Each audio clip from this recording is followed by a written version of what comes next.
So ni vizuri kujua hivi kabla hujasema yes. Ujue hii package iko na a lot of pretending. Mkifika kwa nyumba reality inaingia.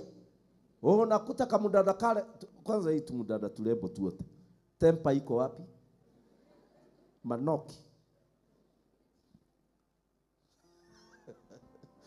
Halafu kuta kanachora makusha. Unamwambia sasa leo chakula, anakuambia sasa sufuria ndio sasa ukiosha sufuria nitakupikia. Maana hii makucha naye haiwezi kuingizwa wapi? Kwa sufuria.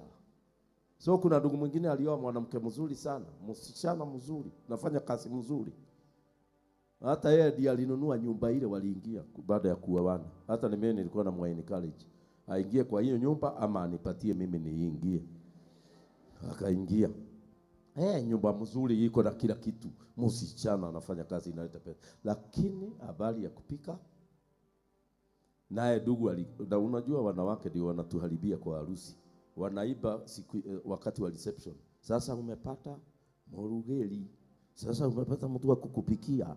Sasa umepata mtu wa kukuvulia pasi. Unajua sasa sisi wanaume tunashika hiyo vizuri. Mashini ya kupika ndio. Mashini ya kuvua nguo. Mashini ya kutandika kitanda. Mashini. Sasa ukifika nyumbani unakuta mashini ni wewe. Kuna kijana aliniambia nimeosha mdada na sasa sitaosha tena. Afadhali ya Ed nikae hivyo. Mdada anamwambia can you please prepare my feet? Sasa utafanyaje na nia amenunua nyumba. So ninasema hivi ndio mjue ya kwamba hakuna angels hapa. Kwa hivyo ukiambia mtu I love you, uwe umemaanisha. Haulafu pande hiyo mzuri, unalafu hiyo package.